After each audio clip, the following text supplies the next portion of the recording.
Well, salutations, magic nerds. Hey, dig it. It is Renaissance weekend here in Las Vegas, the age of chivalry. Kicking off as we speak. This Friday through Sunday at Sunset Park, which is literally right next door, across the street from the Tricksupply brick and mortar space. And that concludes our 30th year for the Age of Chivalry Renaissance Festival. They're going to be throwing down this Ren Faire all weekend long. Thank you Magic, for your support revelry, over the decades. food, it is only through your support that we are able to make events like this happen. It is always an honor and a pleasure to have you at our events, and we cannot wait to see you again soon. Looking forward to seeing all the nerds in the ballpark this weekend, and I'll be one of them myself this Sunday, checking out to see some of the kindred spirits at the Age of Chivalry Festival here in Las Vegas. It's a good time. I've attended Renaissance fairs. When was my first one? Probably 1988. As I arrived in Louisiana, my significant other was insistent that we go to the Texas Renaissance Festival. And wow, what an experience that is. It's got to be one of the biggest Renaissance festivals on the planet. They built a virtual city there outside of Houston. And if you haven't been to a good Ren Faire, I could recommend that one. I'm going to recommend a couple other ones today. In fact, I've got some friends from afar that have participated in this stream. We're going to hear from Mad Eric from the Louisiana Renaissance Festival. And hey, let's take a look at this video. I had a friendly face in the shop yesterday. And before I play this, let me get too far out of there. I'm ignoring all the friendlies. Hey, fellas, what's up? Good to see everyone today. Tim and Adonis, Floppy's in the house. Looking forward to this one myself. I feel like I got the goods today. I'm bringing the heat. What's up, Craig? Good to see you. Oh, I got a list. I have a list for you today, and I've got a list from professionals. I've got their list. What's up, Vinny? Good to see you. Hey, Tim. All right, let's get this party started. So look who was in the shop yesterday. Look who joined me in the shop today. Will Bradshaw's in the house. Will, you're getting your act together for... Let's try that again, shall we? Chivalry. Right around the corner, like literally right outside of your shop. We could throw a rock and hit it almost. Or a tomato if you don't like the act. No, we're not going to do that.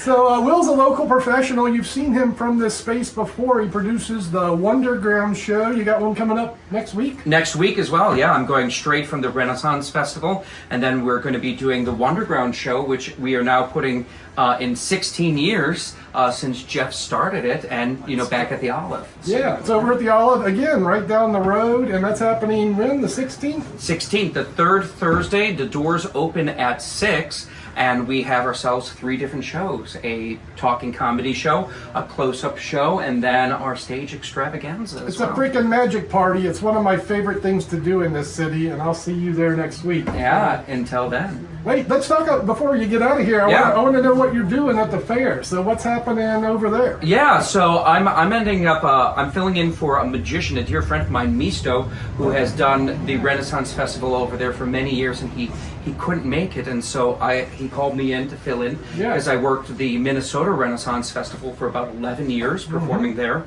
And so this year I'm doing kind of 2 different shows actually over at the festival here. I'm doing my classic street performing set, so I was coming in buying a fresh set of cups and balls. Thank you for that. Heck yeah, I mean, it's a gorgeous little antique set. And then I'm doing something kind of new, which is a introduction to the magical wizarding world. So it's kind of like a Harry Potter loosely associated introduction to the classes of Harry Potter using magic. Right. Yeah. And then after you're done, you're going to send them to Tricksupply. Absolutely. To follow up their magic journey. So, well, and it was a fantastic, I mean, this is, the place, anytime that I need props, like this is where I go. Because, I mean, you have all of the working stuff. You said, Doug, do you have some things? I got your things. Come see me today. It's great. So I'll be sending all those young magicians down this way. Do you have showtimes or? Throughout the day. Throughout the day, I have 4 different shows. I think my first one starts at 10, and then it's every, I think, about an hour and a half, maybe 2 hours for doing a show. And that's happening at Sunset Park. Yep, the Age of Chivalry. The Age of Chivalry. Friday, Saturday, Sunday. Friday, Saturday, Sunday. I will see you Sunday. Hey. Thank you very much, my friend. Hey, my pleasure. Until next time. See you at the fair. So, get my face back here and say thank you very much to Will Bradshaw for jumping on the camera for a few minutes to share some of his thoughts about what's happening right across the street, Sunset Park. We'll be out there. I think there's a few other magicians. Let me let's pop over here and look at the performer list. There's some interesting things going on here. That's Louisiana. We'll get to that in a second. Holy mackerel.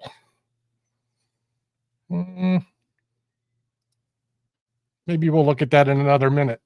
Let's take a look at some of the cups and ball offerings. Will was interested in a copper set. He picked up one of our nice estate sets, nice, Renaissance kind of look. If I had to take a set of cups to the Ren Faire today, I'm going to opt for these cups, which heads up, might not be as easy to get as they have been. The Legend cups from Murphy's Magic, which has been one of the staples in my magic world. These are the aged set. They make these in a couple different ways. Nice polished shiny set, but I feel like the aged copper set is appropriate for a Renaissance style show.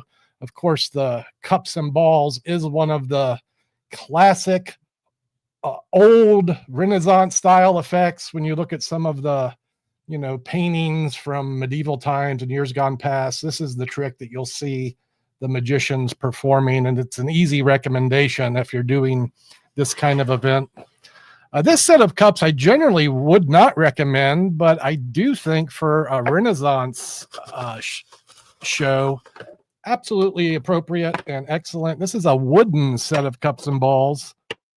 And if you're working these kind of events, we'll talk more about suggestions if you are working them as we go on. It is appropriate to stay period related. Like you don't want to show up maybe with shiny stainless steel cups. It just would seem maybe a little bit out of place. So you're looking for leather, you're looking for brass, and like leather, that's an option too. This is a cool set of cups we stock. It's a leather chop cup set. So these are leather cups. You could just use them as a chop cup. They have magnets in them. I hope I'm not saying too much. So you get some secret advanced technology while you're using leather props. Also period appropriate. These I could also recommend for an aspiring performer. And those are a few cup and ball suggestions. I do have one more if you're not sure. If you're not sure what to do with the cups and balls, here. You could do yourself a favor and learn from Gazzo. I feel like this manuscript on the street cups and balls. Well, look, there's Gazzo. It looks like he's working a Ren Faire there. This is old Gazzo. You'd be happy to see this young man at a Renaissance festival. Oh, there he is. That is a Ren Faire. So in this manuscript, he explains his approach to using the cups and balls on the street. It's a master class in cups and balls and street performing and Ren Faire work. And this is an easy recommendation if you're not sure what to do with the cups and balls in that arena. And along the same lines, I could recommend Gazzo's The Art of Krowd Keeping. This is his notes on how to be a successful street performer, which is kind of a required toolkit for someone working the Ren Fairs, as sometimes the tips that you make are the money that you'll make. And to make those tips, you'll need to know how to draw a crowd, how to keep them, how to get them to pay. And these manuscripts will explain that for you. So those are some of my suggestions for reading material. And is there a combo set of legends? Generally for the combo set, I would suggest we go towards the TCC artesian cups, which are available in a couple varieties. I know we have a nice brass set in stock with a combo cup. So, hey, Vinny, you coming in to get a combo set today? Come on. That would be my suggestion. I'm not sure if the Legend cups come in a combo or not. Yeah. Gonzo is the best, as is Gazo, but Gonzo is the best too. Yo. These are really nice. These are just the bomb. You know, they're a pretty penny at 150 bucks. Here's the real plus on these, the weight of the cups. Sometimes when you're working outside, and let me tell you about Las Vegas wind. It's windy. And when you're working in the wind, it's important to have heavy props that won't blow over. I mean, sometimes your whole table will take a tumble if you're not managing your props correctly. So, you know, use heavy stuff. Excuses, Mr. Link. Oh, Vinny's going to come in and get some of the new Retro Rocketeers. I hope you all follow us on Facebook, where I post the new things that come in the store. We'll talk about a couple new things today. While this stream is Renaissance-centric, I have a couple new items that breezed through the door this week, and I'll be showing y'all a couple of those. But mostly we're going to look at old stuff.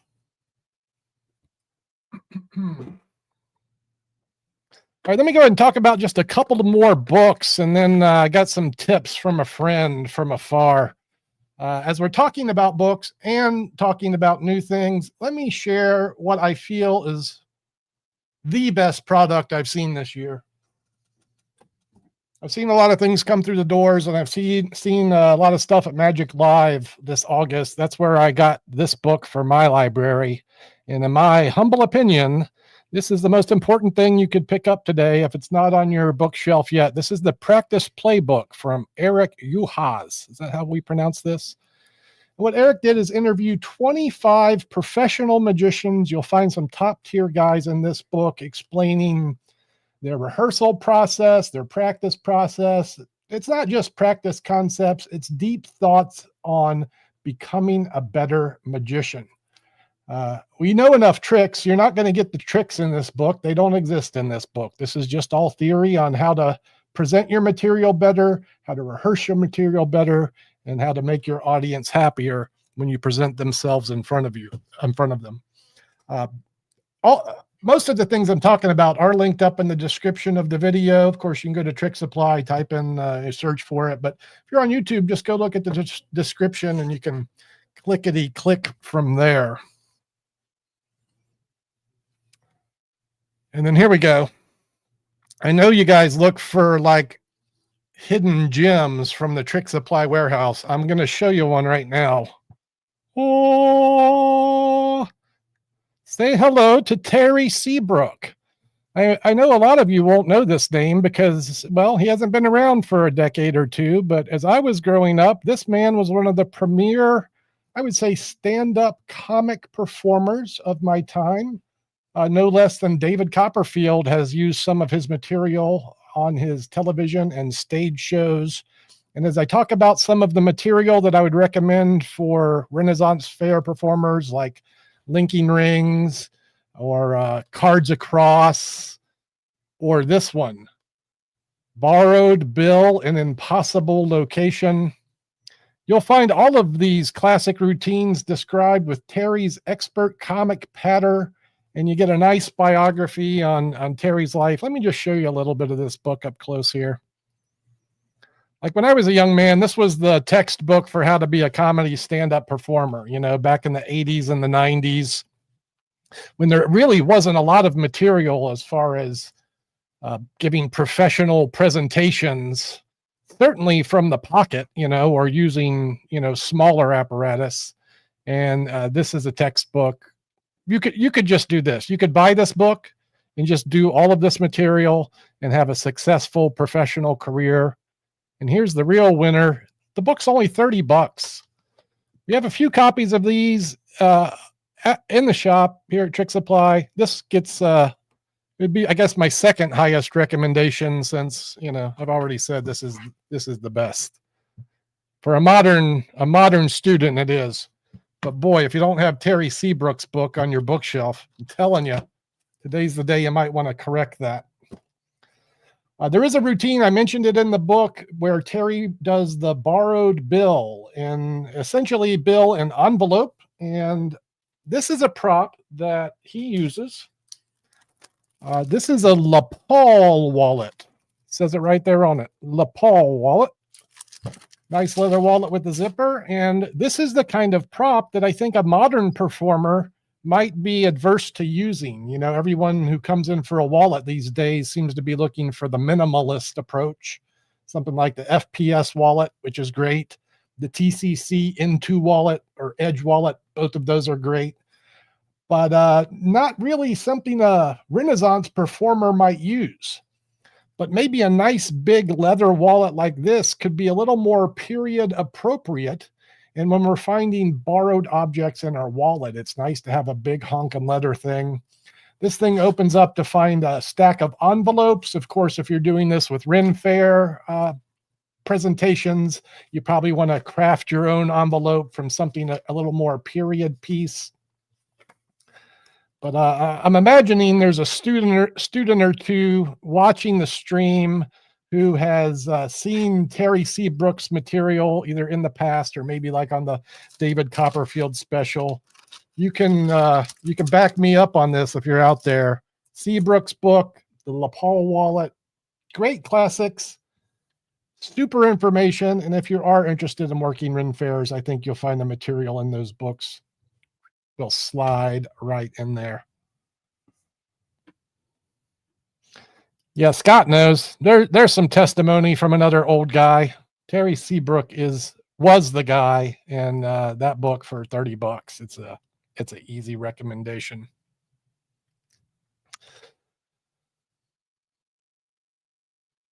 I have some other things to recommend. Here's some random tricks and things like that. We'll get to that in a second. I want to continue our educational material. Yesterday, I sent the red alert out to a couple of streeties, a couple of friends of mine. We spoke with Connor O'Carrig, the Renaissance leprechaun. Connor is too much of a bohemian to meet my request for help. But hey, Connor, how you doing today? However, Mad Dr. Eric, Mark Faulkner, and here they both are with my last trip to the Louisiana Renaissance Festival. Connor, the redhead, he's the leprechaun. He performs there in the aisles and on the stage as well. He'll be working Louisiana Renaissance. And Mark Faulkner, Mad Eric, as he is known by, he's coming in today with some advice. So I sent both of these guys a message. I said, hey, y'all, can you give me just a few tips for magi that are interested in working Ren Faire? And Mark showed up in my DMs this morning with a 10-minute voicemail. And I took some of really just 3 tips and put them in text form. And here is Mad Eric's Ren Faire advice. Number 1, have a show. You know, you got to have a solid show, and they're not playing around at these Ren Fairs, right? It's not like you can show up and get good while you're there. They're going to expect you to be good when you get there. Mark suggested at least 30 minutes of professional material that you can do in your sleep, that you can do without thinking about the methods.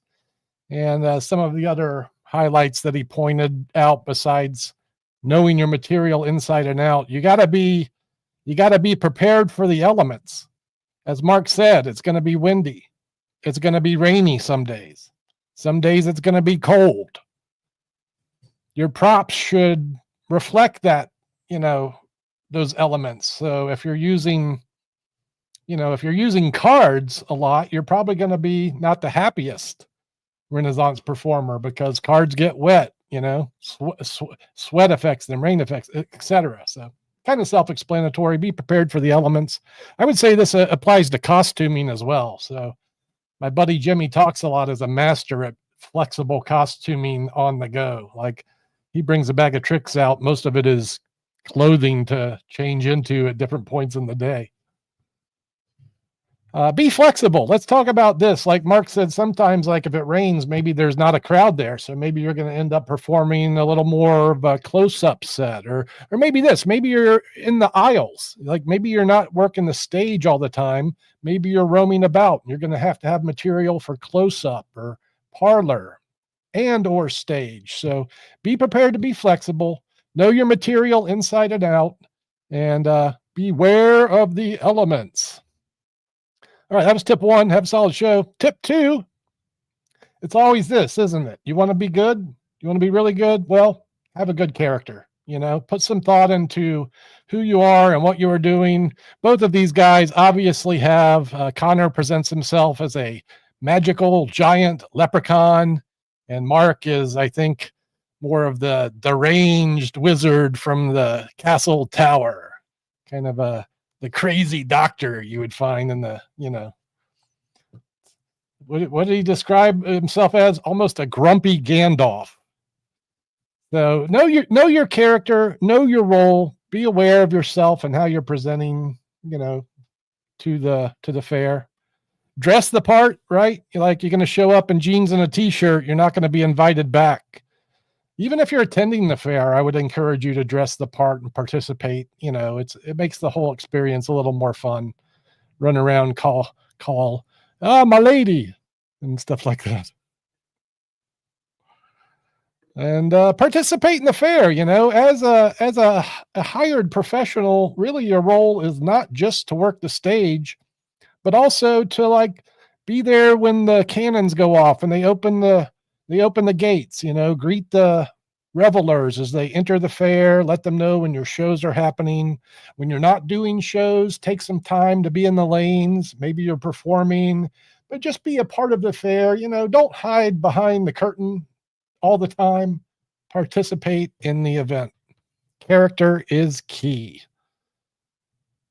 It's at this point I want to go grab 6 more books off the bookshelf and just talk about character for the rest of the stream. We know how important that is, but we'll move on to the last step.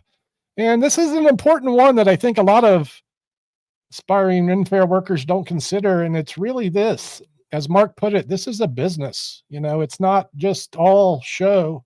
It's fun. And, they're putting on this facade of the Renaissance days, but at the end of the days, the people that are making the real difference are top tier professionals. And boy, if you're going to expect to be around, you're going to act like one. So treat it like a business when getting the gig. It's going to take probably a couple swings at plate to get yourself into one of these shows. You're going to have to have good marketing and due diligence. You're going to have to follow up with these people, and you might find yourself attending the festivals that you want to perform at a couple of times and maybe participating on the sidelines. You don't want to overrun the pros, but let yourself be known, meet the people that are running the event, and you can expect to take a year or two to really integrate yourself into this whole fair system.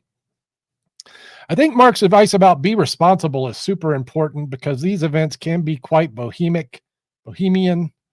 You get a couple of hundred crazy street performers and their friends, and they're camping out, and the sun goes down, the revelers leave, and now it's party time. And I can imagine the parties there are at the Ren Fairs are iconic. But if you're operating at a high level, you're going to want to be responsible and just, make good adult choices and, don't have one too many. And certainly if you're working that day, it's again, it's easy to take a break, go get a beer during your break and, come back a little soused. And you do that a couple times, you find yourself not working anymore. So have fun. And he did say that, have fun, because if you don't, you're doing it wrong, right? You got to enjoy yourself. Duh. But be responsible. And then the last one is just to provide value. I think I kind of touched base on this before. When you're not working, get out in the aisles and meet the people, be at the front gate, and look for other ways to help the fair out. Someone needs something carried somewhere, or someone needs a helping hand in a show. Maybe someone's not available. You offer to fill in a show slot, things like that. And it's an earned experience. So those are the 3 bits of advice from Mad Eric. Have a solid show. Make sure your character is on point, and be professional. You can see Mad Eric and Connor O'Carrig at the Louisiana Renaissance Festival. When does this thing kick off? I think it starts. Let's go over here and give you a little peep at what's going on in Hammond, Louisiana. Looks like they're kicking off the November 1st. So in about 3 weeks, they'll be throwing down there, and recommended, man. Over the last 25 years, I might have been at the first one of these, and I've been to been to this thing about 15 times. I take my children there every time. Like I have 3 kids in New Orleans, and they grew up at this Ren Faire, and now my granddaughters are going there, and you'll see, wow, just so much. The LARF, Louisiana Renaissance Festival. You can go online if you're in the neighborhood and check out what they're doing in Hammond, Louisiana. It's a good one. Floppy Hat knows, first week in November. Yeah, it's a good time. All right, so let's talk just about a few more things that I would recommend for the aspiring Renaissance Fair performers. Is one of them over my head here? It's over here. That is a Busker's pouch.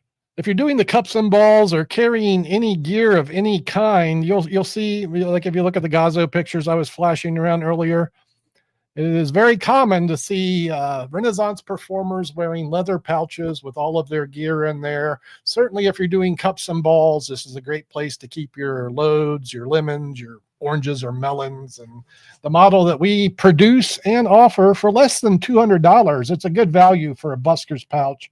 It's got other pockets for cards, coins, thumb tips. Did I mention coins are good for the Renaissance Fair? You got to have coins. Thumb tips, you could do a whole show with a freaking thumb tip. That could be a Renaissance act. If you're using coins, this is the set that I would be using. These are my EDC. This is the N2G CS set. CS by N2G. This is a Morgan dollar replica coin. In my opinion, this company N2G makes the best replicas on the market. There we go. They add a nice patina to the coin, which some of the other replicas do not add, and their shells are just the best. This is a shell set. And yeah, I would expect like a Renaissance performer might have a handful of silver coins. They might have some rope.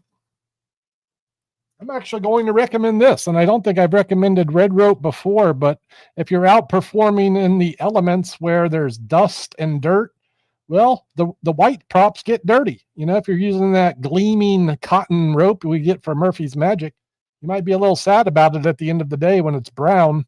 So consider some red rope if you're doing routines where you're going to be using the rope over and over again, as it will not dirty.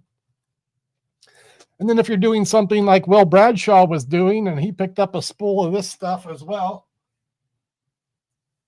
If you're doing the cut and restored rope, just get yourself a big honking spool of rope like this. This will set you back about $60, and then you'll have 300 feet of rope. You're ready to do like 40 or 50 shows. That should get you through a couple of weeks of cutting and restoring rope. And those are a couple of recommendations for rope magic. I did put some rings aside just to make sure I talk about these. Like if I was going to go across the street and do Ren Faire today, I would be doing coins. I would be doing linking rings. I would be doing the ropes, probably some card magic, and either the chop cup or the cups and balls, but the linking rings would certainly be on the list. And yeah, we got some great sets for just $20. I had a love-hate relationship with this set here based on the packaging that they came in. I don't know that a modern performer would want to pull this bag out unless they're at the Ren Faire. That is a Ren Faire bag if I've ever seen one. And these are the 5-inch rings we offer at Tricksupply. This is a nice alternative to some of the smaller sets, like 4 inches, I think, are a little bit small, these 4-inch rings. So 5 inches is a good size, and for $20, any one of these sets would get my recommendation for something you could pull out at a Ren Faire. Did I have any other recommendations? This is one that I haven't had a lot of experience with, but I think this prop has merit. This is an antique cabbage slicer, for lack of a better explanation. I don't know. What would you call it? Maybe it's an antique Pac-Man. Waka, waka, waka. It slices, it dices, it makes julienne fries. Did they even have Julian fries in the Renaissance time. I don't know. Let me see if we can get this thing to work. As I was saying with this prop, it's a little bit narrow. So I would suggest you perform this for a family audience, and you do this with a child or a lady or with someone that has a little bit daintier hands than yours truly is. The circumference on this is just a little snug, but hey, we're through it. So there's the hand through the hole. There's the cabbage chopper, and here is the trick. Ow. And now through flesh and bone, solid through solid, you find the arm has passed inside the wooden plate. And that is the arm through plate illusion. I think it's only the second time I've ever tried to handle this prop. It's another value piece at less than $100. You can put a semi-illusion in your act to fit a Renaissance flare. We offer these for $80. And again, these props are all noted in the description of this video.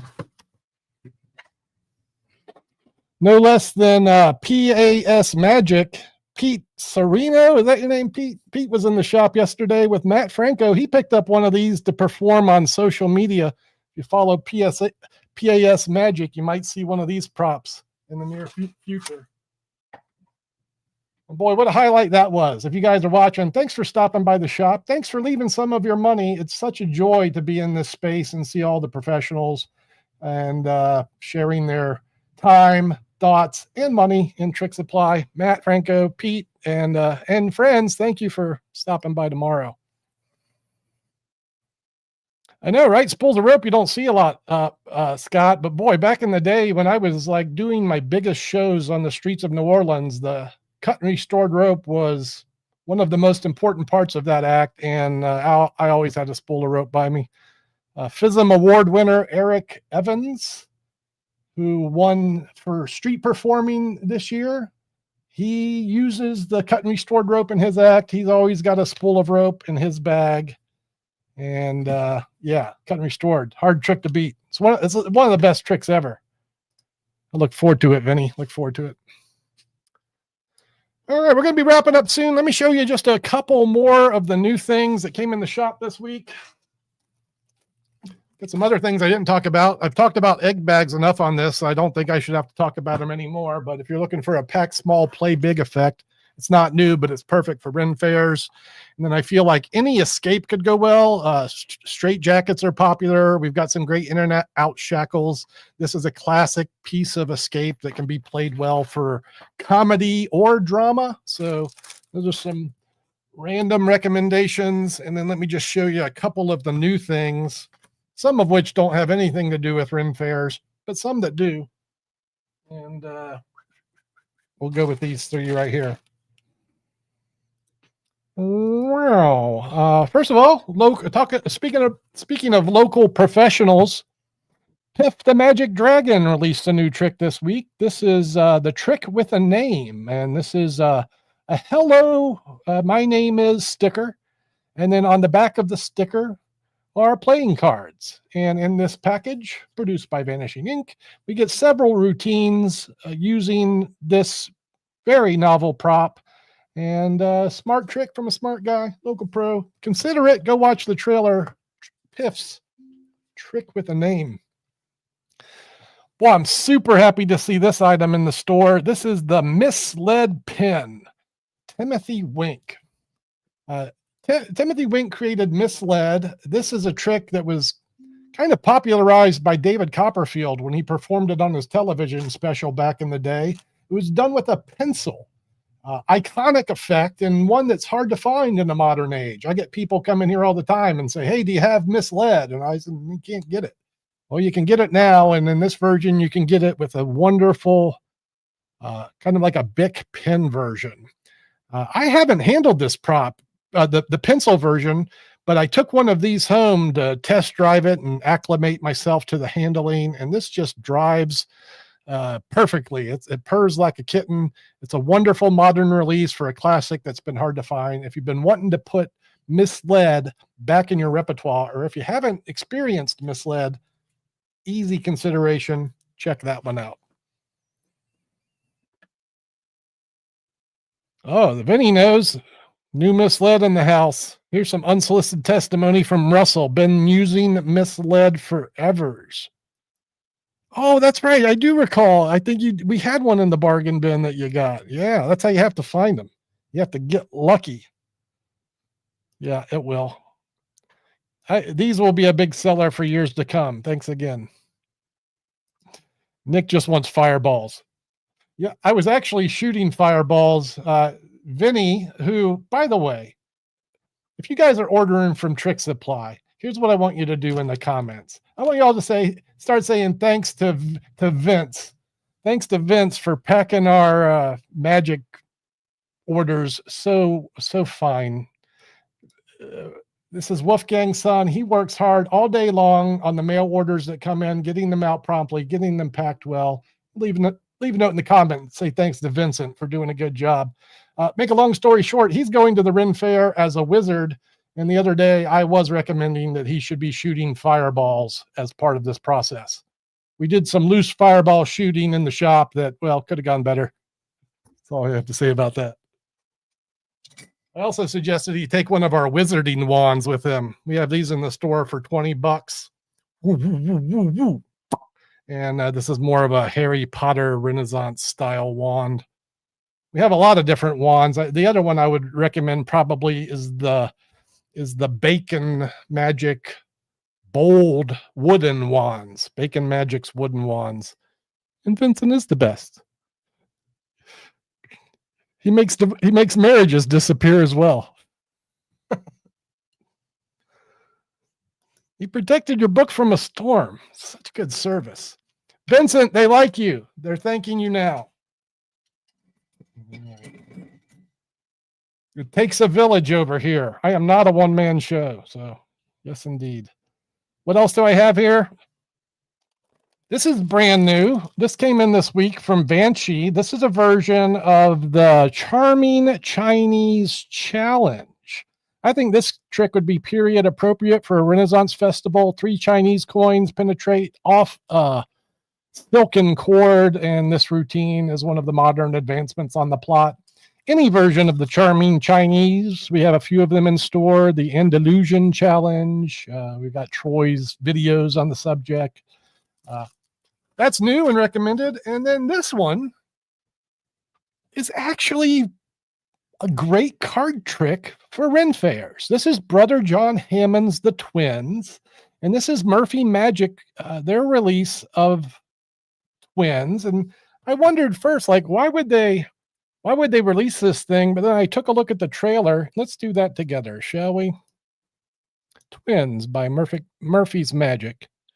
And we'll see how these cards step into the world of magical storytelling at its finest, where plot, surprise, and visual wonder meet in one of the most powerful 4 card effects ever created.